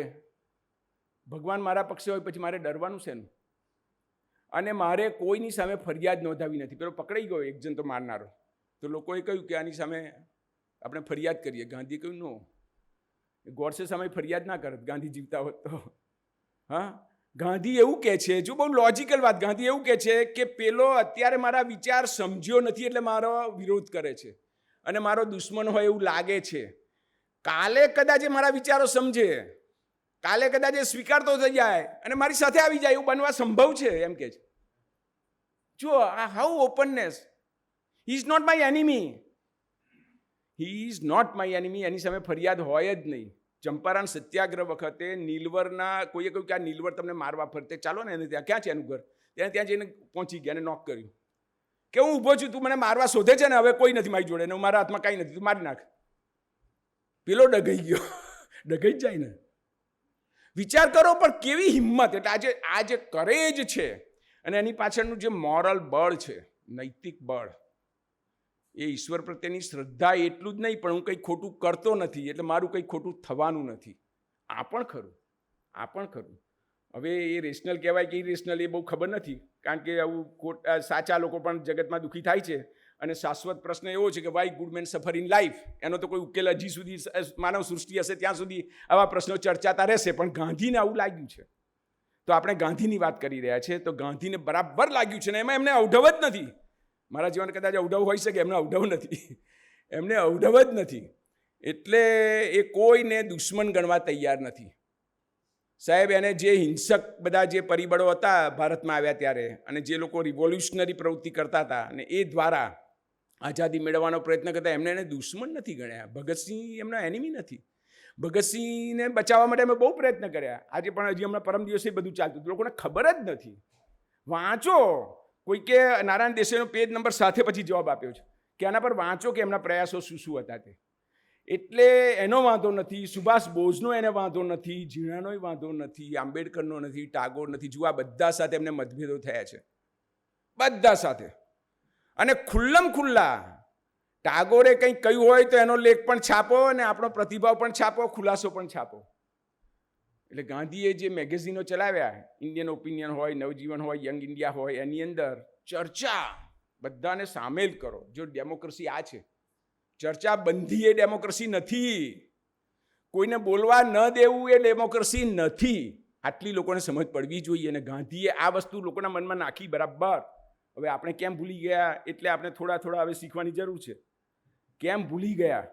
હા, ગાંધીએ પોતાના ઉદાહરણ દ્વારા અને વિચારો દ્વારા અને લેખન દ્વારા અને પત્રકારત્વ દ્વારા બધાને કહ્યું સતત કે ભાઈ ચર્ચા, આદાન પ્રદાન, મતનો એકબીજા પ્રત્યે આદર.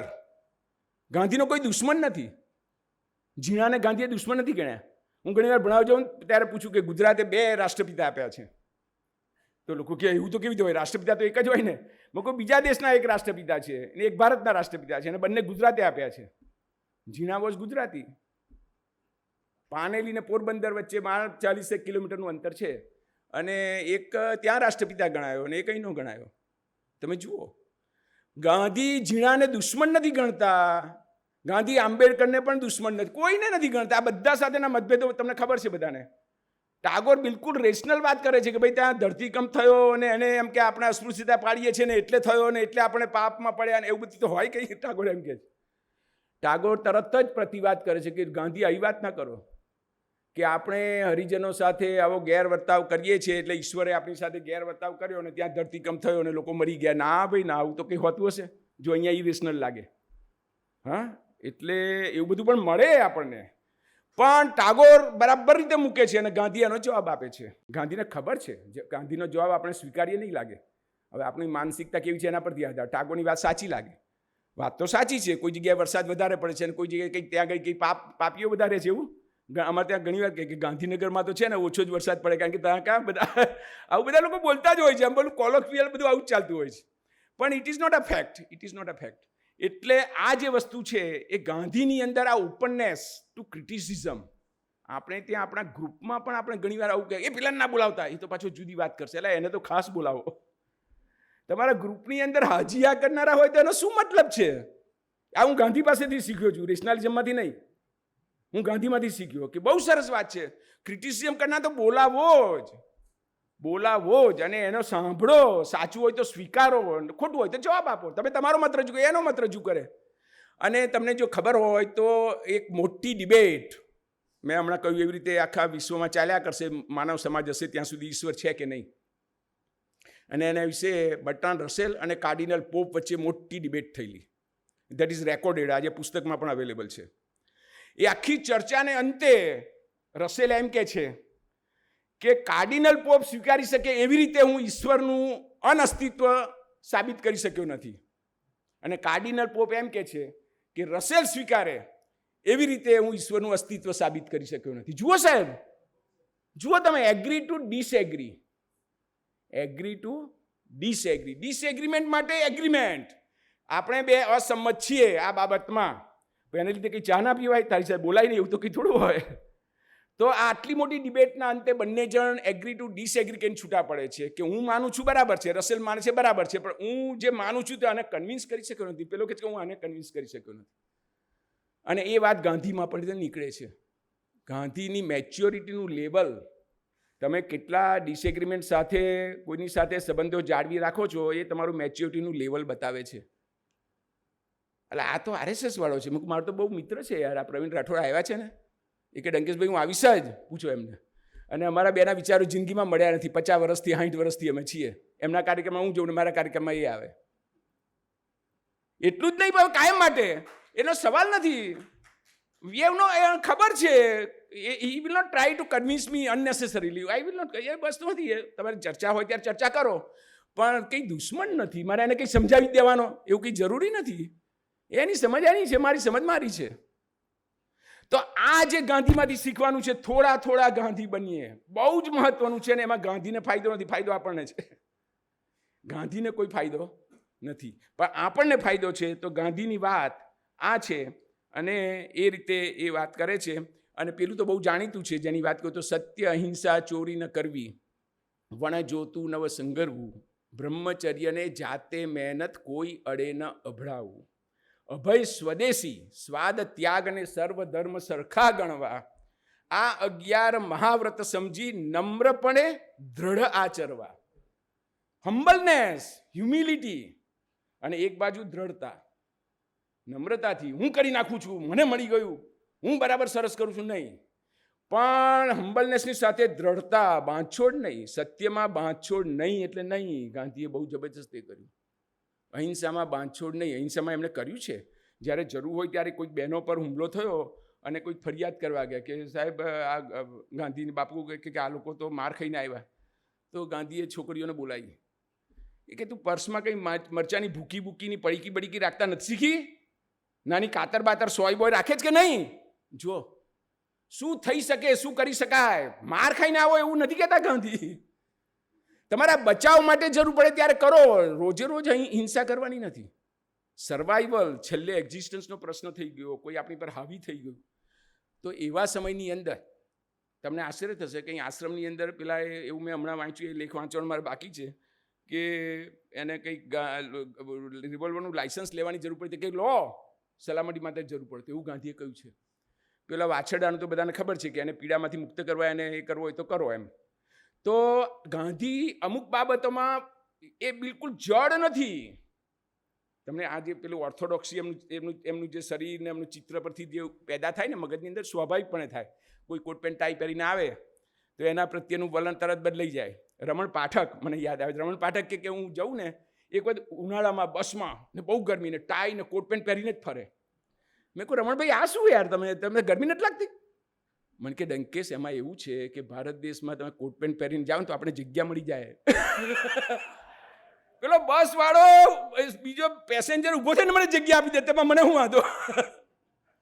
જુઓ, હવે આ કોલોનિયલ માનસિકતા છે. એને તો એના લાભની વાત કરી, પણ આપણું જે કોલોનિયલ માઇન્ડ પેલો ગોટપીટ બોલે છે, અંગ્રેજીમાં છે, અંગ્રેજી પહેરવેશ છે, અંગ્રેજીમાં બોલે છે. ગાંધી એકવાર એક ટ્રેનમાં જતા હતા અને કંઈક આગળ જવાનું હતું, પણ ટિકિટ વડોદરા સુધીની લીધેલી, મુંબઈ જવાનું હોય દાખલા તરીકે. તો વડોદરા આવ્યું એટલે એમને યાદ આવ્યું કે આપણે તો મુંબઈ જવું છે અને ટિકિટ તો વડોદરા સુધીની લીધી છે. તો કે મહાદેવ તું જઈને ટિકિટ આગળની લઈ આવ, મહાદેવ દેસાઈને કહ્યું. અને પોતે બારીમાંથી જોયા કરતા હતા. અને મહાદેવ વિધિન નો ટાઈમ ટિકિટ લઈને પાછા આવી ગયા. અને ગાંધીએ જોયું કે ટિકિટ બારી પર તો લાંબી લાઈન છે. એટલે ગાંધીએ મહાદેવને સીધો પ્રશ્ન કર્યો કે તું પેલી ખિડકી પર જઈને અંગ્રેજીમાં બોલેલો કે? જો, ગાંધીને ખબર છે કે આ ભારત કેવું છે. તું જઈને અંગ્રેજીમાં બોલેલો કે એટલે તને પેલા ટિકિટ આપી દીધી ને પેલા બિચારા બધા ભારતવાળા અંગ્રેજી નથી બોલતા તે ઊભા રહ્યા છે અને તું લઈને આવી ગયો. This is not done. Gandhi મહાદેવને ખખડાવે છે, ધીસ ઇઝ નોટ ડન. એ બરાબર ના કર્યું તે. જો, એટલે એ નેક છે એમની પાસે, એ પણ ખબર છે. અને અંગ્રેજો હમણાં વચ્ચે લોર્ડ ભીખુ પારેખને મેં પૂછ્યું કે ભીખુભાઈ તમે ગાંધીજીનું મોટું કોન્ટ્રીબ્યુશન શું ગણો છો? તો લોર્ડ ભીખુ પારેખ કહે છે, ત્યાંની હાઉસ ઓફ લોર્ડ્સમાં બેસે છે, એ મને કહે છે કે ડંકેશભાઈ સૌથી મોટું પ્રદાન એ છે કે અંગ્રેજો ગયા અને તેમ છતાં અંગ્રેજોને ઇન્ડિયન્સ વચ્ચે કોઈ પ્રકારની હોસ્ટિલિટી કે એનમિટી પેદા ન થઈ, એનું કારણ ગાંધી છે. આજે હું ત્યાં રહું છું, મને લોકો બરાબર રિસ્પેક્ટ આપે છે, ભારતીય કેવી રીતે અપાય એવું કોઈ વાત નથી કરતું. આપણે કોઈ અંગ્રેજ આવે તો એના પ્રત્યે આપણે દુશ્મનાવટ નથી ધરાવતા, એ પ્રગટ નથી કરતા. હવે આ જે ગાંધીના કારણે થયું, ગાંધીએ શું કહ્યું 42 વખત એવું કહ્યું કે O Englishman, you are the best administrators of the world. તમે દુનિયાના ઉત્તમ શાસનકર્તાઓ છો, પણ એનો અર્થ એ નહીં કે મારે ઘેર આવીને રાજ કરો, તમે તમારા ઘેર જાઓ. ક્વિટ ઇન્ડિયાનો સીધો મેસેજ એ હતો કે મારા ઘરમાં મારું રાજ, મારા દેશમાં મારું રાજ, તારું ત્યાં. અહીં કેમ? અહીં નહીં, તું સારો છે, બહુ સારો છે, પણ તારે ઘેર જા.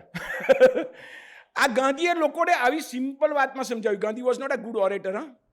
એ એવા ઇફેક્ટિવ, એટલે ઓરેટરી મોદી સાહેબની કે વાજપેયીની હોય એવી ઓરેટરી એની નહોતી, પણ he could touch the hearts of the people. એની જે કંઈ વાત હોય તો લોકોને હૃદયથી વાત કરતા હોય એવું લાગે અને હૃદયમાં સીધી ઉતરી જાય એવી વાત લાગે. અત્યારે એના રેકોર્ડિંગ્સ કેટલાક મળે છે ગાંધીના, તો તમને સાંભળીને થાય કે આ માણસે આટલું બધું કર્યું હશે. તમને સાંભળીને એવું જ થાય એનો અવાજ બિલકુલ ઇફેક્ટિવ નથી, અસરકારક છે જ નહીં, અને હી કુડ ડુ ઇટ. તો ગાંધીએ આ આપણને શીખ્યું અને જે આપણે આગળ કરવાની જરૂર છે, જે આપણે કરતા નથી. ગાંધીએ બહુ સરસ વાત કરી. એને ભણવા જવાનું હતું વિલાયતમાં. Gandhi was not a clever student. I was an average student, એવું એમણે પણ લખ્યું છે. અને આપણે બધા પરદેશ જાય એના બધાથી અંજાઈ જઈએ છીએ, પણ ગાંધીના વખતથી નક્કી છે કે નબળો હોય તો પરદેશ જાય છે. ગાંધી કહે છે કે મારા કુટુંબની સભા મળી અને માવજીભાઈ દવે અમારા કુટુંબના ફ્રેન્ડ હતા, તે એમણે કહ્યું કે હવે આ છોકરાને વિલાયત મોકલ્યા વગર છૂટકો નથી, તું ત્યાં જા, તારું કંઈ ઉપજશે. એમ કે અહીં રહીશ તો કશું થાય ભાઈ નહીં, કારણ તું આટલા ટકા લાવ્યો ને હવે શું થાય તારું? તો કુટુંબવાળાએ કહ્યું કે પણ પૈસા ક્યાંથી લાવવા, કંઈ થોડું મફતમાં મોકલાય છે? તો કે દેવું કરો પણ મોકલી દો, જો પછી બધું થઈ રહેશે, પણ દેવું કરીને પણ મોકલો. અને બધું નક્કી થયું. છેલ્લે મોહનના મધર કહે છે કે હું તને નહીં જવા દઉં, હું તને નહીં જવા દઉં. કેમ નહીં જવા દઉં? કારણ કે ત્યાં જઈને તું કંઈક દારૂ પીએ, ત્યાં જઈને માંસાહાર કરે, ત્યાં જઈને કંઈ બીજું બધું કરે, તો એવું તો મને ના ગમે, આવું બધું ના થાય. અને ત્યાં તો બધા લોકો એવું કરે છે, એવું મેં સાંભળ્યું છે, ત્યાંનો સમાજ જ એવો છે. અને ત્યાં તો દારૂ પીવો પડે ને માંસ ખાવું પડે અને બધા જોડે ડાન્સ કરવો પડે, એવું બધું મેં સાંભળ્યું છે ભાઈ. ને તું એવું બધું કરે તો મોહન મારા નથી મોકલવો તને. મોહને વચન આપ્યા પેલા જૈન મુનિની હાજરીમાં કે બીજા કોઈ તેની હાજરીમાં એને વચન આપ્યા કે હું નહીં કરું એવું તને વચન આપું તો તું જવા દે. એટલે મધર એગ્રીડ. ગાંધી ત્યારથી આ વાત પકડી લે છે અને જીવનભર એમના આશ્રમની અંદર એક ફૂલચંદ શાહ હતા. એ ફૂલચંદ શાહ એક વખત કહે છે કે બાપુ મને 2 દિવસની રજા આપો ને શનિ રવિ મારે જવું છે. તો કે પાછા ક્યારે આવશો? તો કે આવતા શનિ રવિએ. તો કે એવું નહીં, શનિ કે રવિ એ મને કહો. આવતા શનિ રવિ એવું નહીં, આવતા શનિવારે આવશો કે રવિવારે આવશો, એક્ઝેક્ટ કહો, વિચારીને કહો. સોમવાર થાય તો મને વાંધો નથી, પણ યુ ડિસાઇડ કે હું ક્યારે આવીશ. અને પછી ગાંધી શું કહે છે ખબર છે આગળ? તમે જે ટાઈમ આપ્યો હોય, જે દિવસ આપ્યો હોય, જે સમય આપ્યો હોય, ત્યારે ક્યાં તો તમે અહીં હોવા જોઈએ, ક્યાં તો તમે મરી ગયા હોવા જોઈએ. મરી ગયા હોય ને ના આવી શકો એવું બને, બાકી કોઈ બહાનું ચાલે નહીં. You should be here. તું બધું નક્કી કરી દો. મને બસ ના મળી ને પછી તો રિક્ષા આમ થઈ ગઈ ને ટ્રાફિક પોઈન્ટ આમ, નો નથિંગ. You decide. તો આ વચનની કિંમતવાળું ગાંધીએ બરાબર પકડ્યું. પોતે વચન આપેલું એટલે બીજા બધા પાસેથી એ કે તમે નક્કી કરો. અને આજે આપણે લોકો બિલકુલ એમ જ બોલે, હું 5 વાગે આવીશ ને 5 વાગે આવે જ નહીં. આવે નહીં, 6 વાગ્યા સુધી ફોને ના આવે કે કેમ નથી આવ્યો. અને અમારા જેવા બહુ ચિંતિત થાય કે આ શું છે, આવવાનો કે નથી આવવાનો. એટલે વી ડોન્ટ ઇન્ફોર્મ ઓલ્સો. બોલો, હવે આ જે બધી બાબત છે તો થોડા ગાંધીમાંથી આ બધું શીખવાની જરૂર છે કે દુશ્મનાવટ ન કરીએ, વચન પાલન કરીએ, સમય પાલન કરીએ. અને આ આખા સમાજની અંદર અત્યારે એનાથી બધું વિપરીત વલણ જોવા મળે છે. ત્યારે આપણે કહેવું પડે છે કે થોડા સમવોટ શક્ય હોય એટલું, મારાથી 1 ડગલું બસ થાય તો 1 ડગલું, વધારે ચલાય તો વધારે, પણ એ કરવાનો તમે પ્રયત્ન કરો. એ વાત ગાંધીની છે. ગાંધીની બહુ મોટી વાત જે આપણે લોકો નથી અમલમાં મૂકતા એ વાત છે સાધન શુદ્ધિની. પરીક્ષામાં પાસ થઈ જવું એવું નહીં. કેવી રીતે પાસ થયો? હા, હમણાં ગઈકાલે કોકનો મારી પર ફોન આવ્યો તો મને કહે છે કે સાહેબ કહી દો ને પેલું મારું એડમિશન થઈ જાય. મેં કહ્યું ના, હા એ મેં આ જિંદગીમાં કર્યું નથી ભાઈ, આવું બધું ના થાય. તારે મળવાનું છે મળશે, નહીં મળે નહીં મળે, તું પ્રયત્ન કર. બીજો લાગવગ મોરારજીભાઈએ કાગળ લખવાની ના પાડી દીધી હતી કે તમે ખાલી ચિઠ્ઠી લખી આપો ને કે હું આ ભાઈને ઓળખું છું. તો કે એ તું મને ઓળખે છે એટલે તું મારી પાસે લખાવી જાય છે, પણ બીજા 1000 જણને કોઈ ઓળખતું નથી, એનું શું? આ ભ્રષ્ટાચાર કહેવાય એવું મોરારજીભાઈ કહે છે. જો મોરારજીભાઈ સમજી ગયા હતા કે આ ભ્રષ્ટાચારની જ રીત કહેવાય. હું તને ઓળખપત્ર લખી આપું કે હું આ ભાઈને ઓળખું છું અને એને કારણે તને જો આગળ પ્રાયોરિટી મળે તો એ ભ્રષ્ટાચાર જ કહેવાય. અને આપણે આ બધા મૂલ્યો તો ભૂલી ગયા છીએ. એટલે સાધન શુદ્ધિની વાત ગાંધી બહુ જ કરે છે કે એન્ડ અગત્યનો નથી. હા, ત્યાં દાંડી કૂચ નહીં, બોરસદ સત્યાગ્રહ કે એની કંઈક વાત છે, હૈડિયા વેરો, એટલે કે ત્યાં પેલા બારવટિયાઓનો ત્રાસ હતો અને બારવટીયાના ત્રાસ બદલ ત્યાં પોલીસ મૂકવામાં આવી વધારે. અને સરકારે એવું કહ્યું કે પોલીસનો ખર્ચો પ્રજાએ આપવાનો, પોલીસનો ખર્ચો પ્રજાએ આપવાનો. અને એની સામેનું આંદોલન શરૂ થયું ને સત્યાગ્રહો શરૂ થયા. એની અંદર એક બારવટીયો એવું કહે છે કે તમને બધાને તો હું બચાવી લેવા અને હું બીજા ગામ જતો રહીશ ને ત્યાં બારવટું કરીશ, અહીં હવે આ પ્રદેશમાં નહીં કરું. હા, તમે આંદોલન ન કરો ને એ બધી વાત આવી. પણ બારવટીઓ જતા એવું બોલી ગયો, પણ પેલા કલેક્ટરને તો મારી નાખીશું. કલેક્ટરને તો હું મારી નાખીશ. તો આ બધા આંદોલન કરવા વાળા રાત્રે કલેક્ટરના ઘેર પહોંચી ગયા. ગાંધીના સેવકો છે, ગાંધીના અનુયાયીઓ છે, સત્યાગ્રહ કરે છે. કલેક્ટરને કહેવા માટે કે ભાઈ સાવધ રહેજો, હા તમને મારી નાખશે, એવી કંઈક વાત છે. તો પેલો કલેક્ટર ડઘાઈ ગયો. એ તો બ્રિટિશ હતો કે તમને મારી આટલી બધી ચિંતા કેમ થાય? કે અમે તો માણસ માત્રની ચિંતા કરવા વાળા છીએ. પેલો ચોંકી ગયો કે હું છે કે ઇંગ્લેન્ડથી આટલે દૂર આવેલો અને હું તમારી પર ખોટો વેરો નાખું છું અને તમે મારી સામે આંદોલન કરો છો અને બધું કરો છો અને તમે અડધી રાત્રે મને એવું કહેવા આવ્યા કે સંભાળજો, જાગતા રહેવા જેવું છે, તમને કંઈ મારી નાખે એવી શક્યતા છે. તો પેલો ચોંકી ગયો, કલેક્ટર ચોંકી ગયો. આ ગાંધીનો મેસેજ આ છે, એના અનુયાયીમાં ઉતર્યો છે સાહેબ. કેટલાય લોકોએ ગાંધીને જોયા નથી, પણ ગાંધીનો વિચાર કેટલાકમાં બરાબર ઉતર્યો અને કેટલાકમાં નથી પણ ઉતર્યો. એવું નથી કે બધામાં ઉતર્યો, સાથે રહેનારામાં પણ નથી ઉતર્યો. બહુ દુઃખદ વાત. તો મેં હમણાં વાંચી ત્યારે એવું કહ્યું, એમનું ભાષણ વાંચ્યું તો ગાંધી એમ કહે છે કે આ 80 જણને લઈને હું નીકળ્યો છું, રસ્તે એક ગામે ભાષણ કરે છે, એમાંથી 8 જણાએ સુધરે તો સારું એવું કહે છે. લો, કેટલા? 8 જણા. એટલે એવા બધા પ્રસંગો ને એવી બધી ઘટનાઓ એમની સામે બધા લોકો લઈ આવે છે કે પેલો શું કરે, પેલો શું કરે. તો ગાંધી પાસે આવે છે એટલે ગાંધી એવું કહે છે કે મારા આ બધા લઈને નીકળ્યો છું. એટલે ગાંધીને બધા ઉત્તમ માણસો મળી ગયા એવું પણ નથી, અને છતાં ગાંધી કુડ ડિલિવર. જુઓ તમે, એટલે એનો અર્થ કે એમને બીજામાં કેટલો બધો વિશ્વાસ મૂક્યો. 8 જણા પણ વાંચવા જેવું છે. હું ચોંકી ગયો કે આવું તો હોય. પણ ભોગીલાલ ગાંધીએ એક ચોપડી નાનકડી લખી છે, એમાં એવું લખ્યું છે કે હું ભૂગર્ભ પત્રિકા ચલાવતો હતો.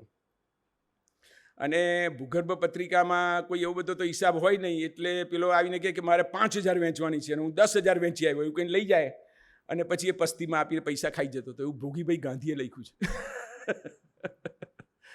હવે તમે જુઓ, એટલે હું એવું કહેવા શું માગું છું કે માણસો તો બધા એને ગાંધીને સારા મળ્યા એટલે ગાંધી સફળ થાય એવા બ્રહ્મા ન રહો એમ કહું છું. ગાંધીને પણ સમાજ આવો જ હતો, ગાંધીને પણ એવા માણસો મળ્યા જ હશે, અને છતાં ગાંધીએ માટીમાંથી માનવ પેદા કર્યા, નિર્ભીક બનાવ્યા, એમને સાથે લઈને સુધાર્યા, ખોટા હોય તો એમને થોડો વિશ્વાસ મૂક્યો, એમને સાથે રાખીને ચાલ્યા, પેલામાં ફેરફાર થયો અને કંઈ સફળતા મળી. આ વાત ત્યાં છે. એટલે આપણે ઘણી વખતે કોઈના માણસ પર ચોકડી મારી દઈએ, ગાંધીએ ચોકડી મારી નથી.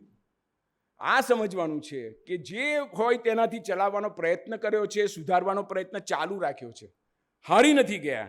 એટલે સાધન શુદ્ધિની વાત. અને સામ્યવાદીઓને મોટો વાંધો આનો હતો, કારણ કે સામ્યવાદમાં તો તમારું ધ્યેય હાંસલ કરવાનું, પછી કોઈ પણ ભોગે થાય, હિંસાના માર્ગે પણ થાય.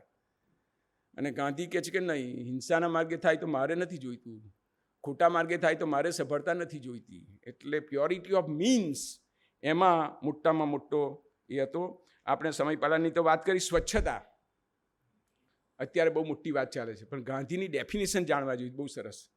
સ્વચ્છતા અને સારું રાખવાનું ને પાયખાનું રાખવાનું. ને ગાંધીજી એક વખતે રેલવેમાં જતા હતા અને ટોયલેટની અંદર પાણી નહોતું આવતું, તો ગાંધીએ કહ્યું કે એક પ્યાલો કોઈના પાસેથી લઈ લો અને બાકીનું છાપું લઈ લો, હું તમને ટોયલેટ કેવી રીતે ઓછા પાણીએ સાફ કરાવવું એ હું શીખવાડું એમ કે ને કરી નાખ્યું. જુઓ, એટલે જાતે આવું બધું કરતા હતા એ તો ખરું જ, પણ ગાંધીએ એવું કહ્યું કે જે વસ્તુ જ્યાં હોવી જોઈએ ત્યાં નથી એ ગંદકી છે. આ બોટલ અહીં છે તો બરાબર છે, પણ આ બોટલ આમ પડી હોય તો ગાંધીના મતે ગંદકી છે. આ પેન મારી આના બદલે આમ પડી હોય તો ગાંધીના મતે ગંદકી છે. ચોપડી જ્યાં હોવી જોઈએ ત્યાં હોવી જોઈએ, જૂતા જ્યાં હોવા જોઈએ ત્યાં હોવા જોઈએ, આ બરણી આ જગ્યાએ હોવી જોઈએ ત્યાં હોવી જોઈએ, એ નથી તો ગંદકી છે. આપણે કે મોબાઈલ મારને જડતો નથી, તરત આપણા દરેક ઘરની અંદર આવું ચાલે છે, તો એ લોકો ગંદા છે. ગાંધીની પરિભાષામાં ગંદા છે. તો જો એટલે ગાંધીનો માત્ર સ્વચ્છતાનો ઉદ્દેશ નથી. આપણા રતિલાલ બોરીસાગરે, રમણ સોનીએ જે વ્યાકરણની ચોપડી લખીને એની પાછળ ફ્લેપ રાઇટિંગ કર્યું છે, એમાં રતિલાલ બોરીસાગર સ્વચ્છતાને ભાષાની સ્વચ્છતા સુધી જોડે છે. અને ગાંધીએ પણ જોડી હતી. ખોટો અનુવાદ થઈ ગયો અને છેલ્લા પ્રૂફ એમની પાસે આવ્યા અને મહાદેવ દેસાઈને બધું સોંપેલું કે તું કરાવી લેજે, અને સોંપું તો કે આ સોંપજે, અને આવ્યું તો જોઈ લીધું, બધું કર્યું, અને છેલ્લા પ્રૂફ આવ્યા.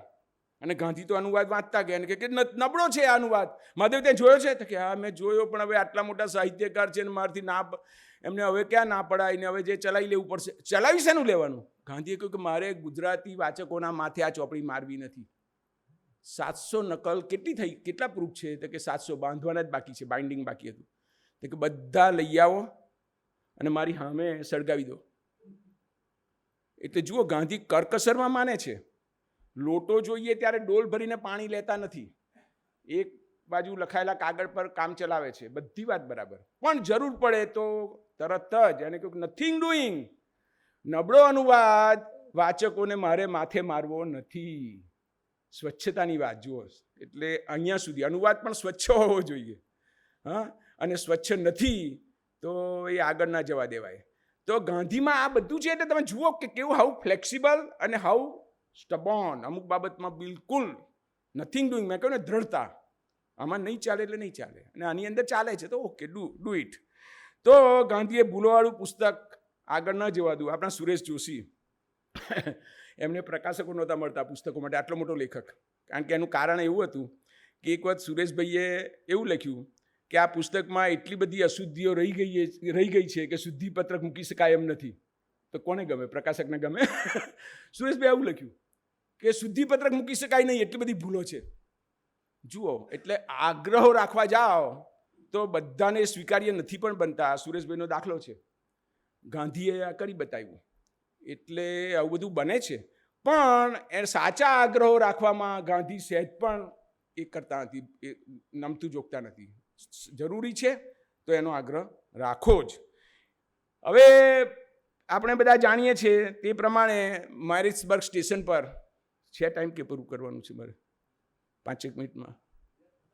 હા, તો મેરિટ્સબર્ગ સ્ટેશન ઉપર વેલિડ ટિકિટ હોવા છતાં ગાંધીને ઉતારી પાડે આપણે બધા જાણીએ છીએ, અને એનો પ્રસંગ ગાંધીએ આત્મકથામાં લખ્યો છે. હા, અને કેમ ઉતારી પાડ્યા ખબર છે? કોઈ પેસેન્જરે વાંધો લીધો, રેલવેવાળાએ વાંધો નહોતો લીધો. ગાંધી તો નિરાંતે પેલો ચોપડી આપી ગયેલો, અન ટુ ધીસ લાસ્ટ. હા, દોડતો સ્ટેશન પર ગાડીમાં વાંચવા તને ચાલશે પ્રવાસ દરમિયાન. તે વાંચતા હતા બેઠા બેઠા. એનો ફોટો પણ બહુ સરસ છે. વિન્ડો આગળ બેઠા બેઠા વાંચે છે, કોટ પેન્ટ ટાઈમાં બેઠેલો Mohandas M.K. Gandhi, advocate, attorney, વાંચે છે. અને પેલો બાજુવાળો કહે છે કે એ ભાઈ, કે એ તો પહેલી વાર તો જોતા જ નથી, કે મને નહીં બીજા કોઈને બોલાવતા હશે. યુ એટલે પછી એ પાછળ જુએ તો કે કેમ તમે અહીં બેઠા છો? Why are you here? કે કેમ, what is wrong with me? I have a valid ticket.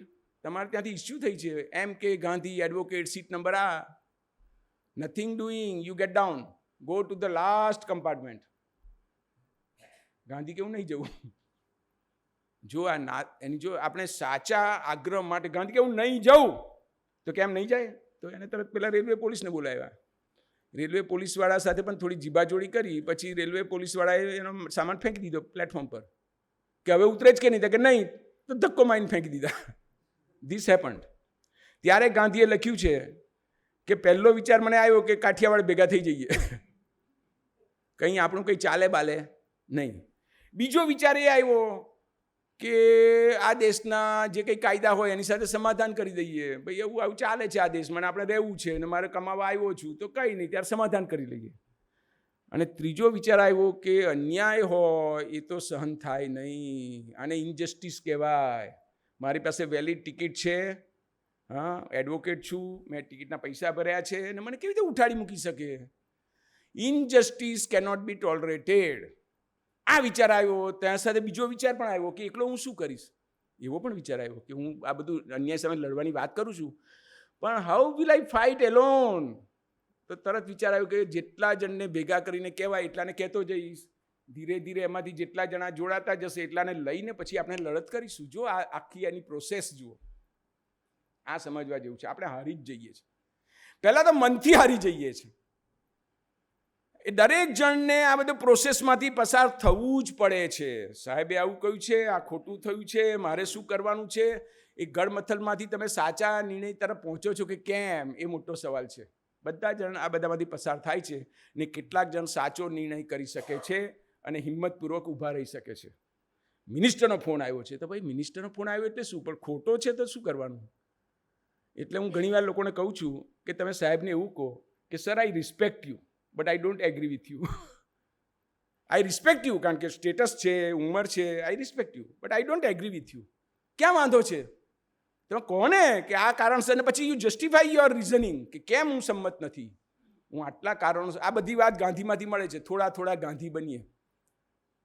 કહો એમને કે આટલા કારણસર હું તમારી સાથે સંમત થઈ શકતો નથી, મારી ઈચ્છા છે સાહેબ, તમારી સાથે અસંમત થવાનું કોઈ કારણ જ નથી, પણ હવે આનો જવાબ મળતો નથી. તમે કહો, આપો મને કે આ 78મો નંબર બાકી છે ને 80 વાળાને હું કેવી રીતે એડમિશન આપી દઉં, કેવી રીતે આની અરજી કરી નાખું? કહો મને સમજાવો તો ખરા. તો તમારી પાસે જવાબ નથી તો મને શું કામ ઊંટ બનાવો છો એમ? જો આ વાત છે, તો આપણે નથી કરી શકતા. આ કરવાની જરૂર છે. મોરલ કરેજ એ ગાંધીનો મોટો મેસેજ છે મારા મતે.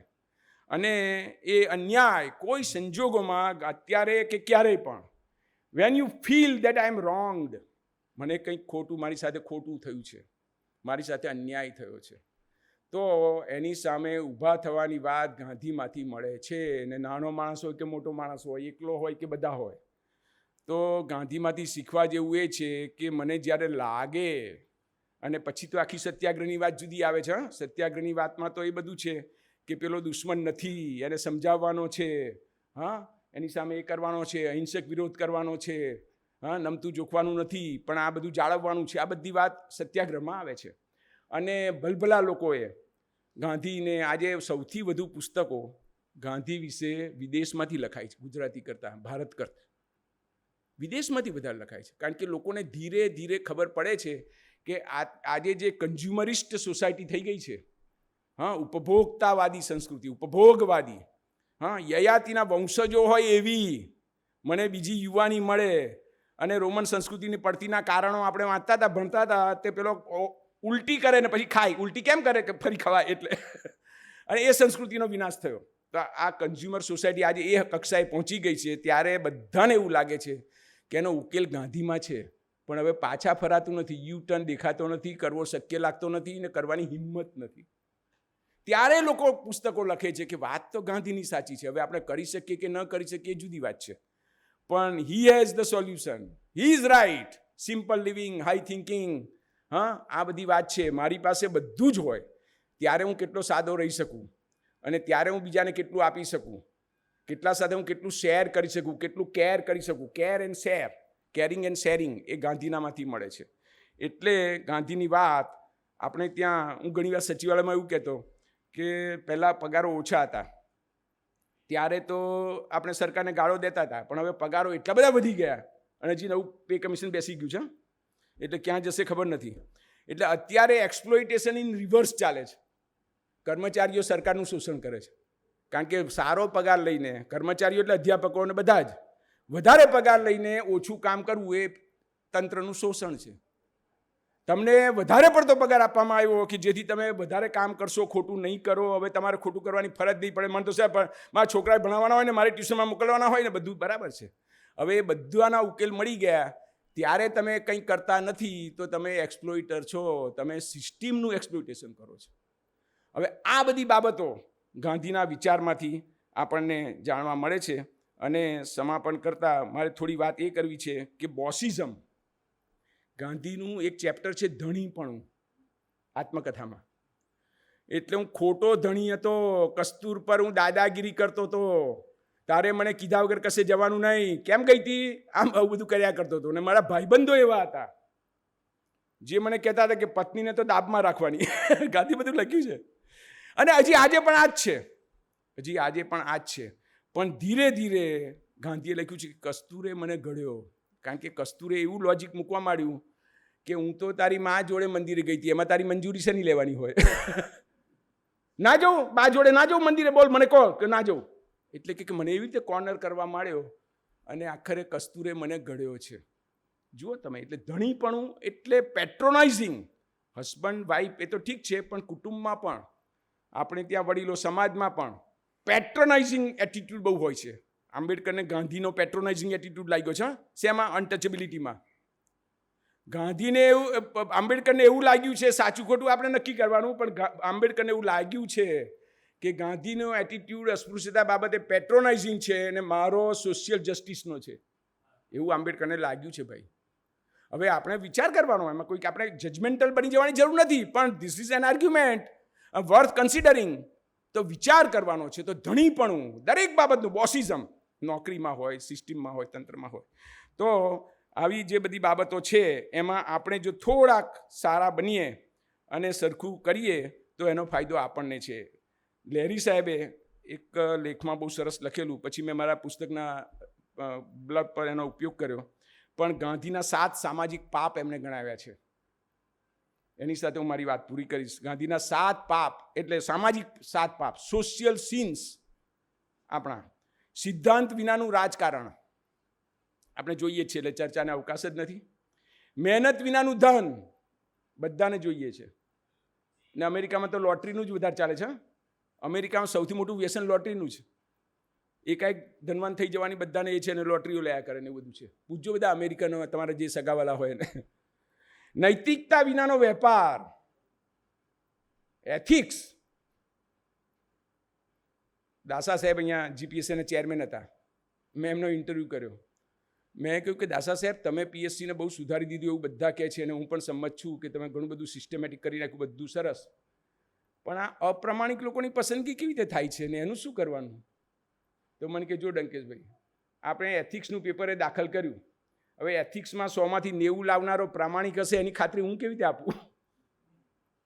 એની મૂંઝવણ છે, કે મારી પણ મૂંઝવણ છે કે એથિક્સના પેપરમાં 100માંથી 90 લઈ આવે છે, અને બીજી બાજુ તક જ જોઈ રહ્યો છે, અને ઘણા તો નક્કી કરીને સરકારી નોકરી તરફ એ રીતે જ જાય છે. આ બહુ દુઃખદ વાત છે. આ બધી હકીકતો છે અને જાત અનુભવની વાતો છે. પહેલેથી નક્કી કરીને સરકારી નોકરી એટલે માટે જ લેવી છે જેથી 2 નંબરની આવક મળે. તો નૈતિકતા વિનાનો વેપાર, ચારિત્ર વિનાનું શિક્ષણ, માનવતા વિનાનું વિજ્ઞાન, ત્યાગ વિનાનો ધર્મ. ગાંધીની લાઈફ ત્યાગની છે. અને અત્યારના આપણા સાંપ્રદાયિક ગુરુઓ અને બધાની અય્યાસી બધાને બધી જ ખબર છે, કારણ કે હવે તો બધું ખુલ્લે આમ બધું વિડીયો ને બધા આવ્યા જ કરે. તમે જુઓ, ગાંધી ધાર્મિક નેતા નથી, આધ્યાત્મિક નેતા નથી, કોઈ દાવો નથી, અને ત્યાગની મૂર્તિ છે. શક્ય હોય ત્યાં એના વિના ચલાવી લેવું, હા, ઓછામાં ઓછી વસ્તુઓ, આ બધો ત્યાગ એમને જીવનભર કરી બતાવ્યો. ત્યાગ વિનાનો ધર્મ એ ન ચાલે, અને વિવેક વિનાનો આનંદ, હા, વિવેક વિનાનો આનંદ. મોટો રેડિયો વગાડવો ને ડીજે, મારી બારીના કાચ હાલવા માંડે છે, અમારી સોસાયટીમાંથી ડીજે જાય છે તે, ને બોલાતું નથી આપણાથી. તમે જુઓ, તને આનંદ કરવાની છૂટ છે ભાઈ, પણ આપણે ત્યાં એબ્સોલ્યુટ ફ્રીડમ નથી. હા, બરાબર સમજો, એબ્સોલ્યુટ ફ્રીડમ નથી. મને આમ કરવાની છૂટ છે, પણ અહીંયા કોઈ નથી ઊભું ત્યારે ધ મોમેન્ટ સમબડી સ્ટેન્ડિંગ, તો મારે તરત વિચાર કરવો જોઈએ કે મારાથી આમ ના થાય, પેલાને વાગશે. એટલે ફ્રીડમ ઇઝ નોટ એબ્સોલ્યુટ. બીજાની તરત જ તમારે ચિંતા કરવી પડે. એટલે બીજાનું ફ્રીડમ જાળવવું એ તમારી પહેલી ફરજ છે. અમે રેસ્ટાલિસ્ટો ઘણીવાર એમ કહીએ છીએ કે અમે કોઈને મારતા નથી. એનું કારણ એ છે કે મારે માર ખાવો નથી. મને ખબર છે કે આજે હું સબડો છું ને પેલાને માર્યો મેં, હવે કાલે એ સબડો થશે તો મને મારશે, એટલે મારે એનો માર ખાવો નથી, એટલે હું એને મારતો નથી. કાયદો ના પાડે છે એટલે નથી મારતો એવું નહીં, અહિંસાવાદી છું એટલે નથી મારતો. મને લોજિકથી ખબર જ છે કે હું આમ કરીશ તો એની પ્રતિક્રિયા આમ જ આવવાની. હમણાં મોદી સાહેબ એવું બોલ્યા હતા કે ઉત્તર પૂર્વની ઉપેક્ષા થઈ, એને લીધે ત્યાં ઇન્સર્જન્સી થઈ. સાચી વાત છે. ઉત્તર પૂર્વના આખા સરહદી રાજ્યોની ઉપેક્ષા થઈ એટલે ઉગ્રવાદ પેદા થયો. તમે જરા સમજજો કે તમે કોઈ પણ કોમ કે કોઈ પણ પ્રદેશ એની લાંબો સમય ઉપેક્ષા કરશો, એવોઇડ કરશો, એને મેલાઇન કરશો, હા, તો એમાંથી કંઈક વધારે આખા સમાજને ખતરનાક એવી સ્થિતિ પેદા થવાની સંભાવના પડેલી જ છે ભાઈ, પડેલી જ છે. ઘરની અંદર પણ તમે છોકરાઓને સતત એવું કયા કરો તો છોકરો પછી બાપાની સામે થઈ જશે, થશે જ. રિઝનેબિલિટી, સમજાવણ પણ કરો, કેટલુંક સ્વીકારાય, કેટલુંક ન સ્વીકારાય, કેટલુંક સમજાવાય, કેટલુંક પછી આ નથી કરતા. અને એવોઇડન્સ, હા, એ જે કરો, ઉપેક્ષા કરો, તો એ લાંબો સમય ચાલવાની નથી. એટલે આમ કહીને મારી વાત પૂરી કરું. અને છેલ્લી વાત મને ઉમાશંકરની યાદ આવે છે કે ઉમાશંકરે એક સુંદર કાવ્ય લખ્યું છે, અને એમાં એમણે કેટલીક એક ઘટનાઓ દર્શાવી છે. દાખલા તરીકે કે કોઈએ કંઈક અહીંયા ગંદકી કરી છે તો એની ઉપર માટી નાખી દેવી જોઈએ. રસ્તામાં પથ્થર પડ્યો છે તો બાજુમાં લઈને મૂકવો જોઈએ. અને ગાંધીએ, ઉમાશંકરે લખ્યું છે કે માર્ગમાં કંટક પડ્યા સૌને નડ્યા, બાજુ મૂક્યા ઊંચકી તે દી નક્કી, જન્મ ગાંધી બાપુનો, સત્યના અમોઘ મોંઘા જાદુનો. એટલે કે ગાંધીનું કામ તમે કરો, એટલે કે સમાજનું કામ કરો, એ દિવસે ગાંધી જયંતિ છે. ગાંધી જયંતિ એ કર્મકાંડ નથી. આવી વાત સાથે વિશ્વકોશનો આભાર માની મારી વાત પૂરી કરું છું. Thank you. આભાર ડંકેશભાઈ. બહુ જ અભ્યાસપૂર્ણ વાતો એમણે કરી અને કેટલીક નવી દ્રષ્ટિ પણ એમણે આપી, અને બહુ સરળ ભાષામાં એમણે આપણા સુધી આપણા જ રાષ્ટ્રપિતાની વાતો, કેટલી બધી વાતો એમણે આપણા સુધી પહોંચાડી. કેટલો બધો અભ્યાસ કરીને આવ્યા છે ડંકેશભાઈ, અને જેમણે ફક્ત અભ્યાસ નહીં પણ જેમના જીવનમાં એમણે વાત ઉતારી છે એ વાત આપણા સુધી આપણને વધારે સ્પર્શે. ફરીવાર અમારા સર્વ વતી આપનો આભાર, અને આપે જે સમય આપ્યો એ બદલ આપનો પણ આભાર, અને આપને પણ ખૂબ ખૂબ શુભેચ્છા વંદન. નમસ્કાર.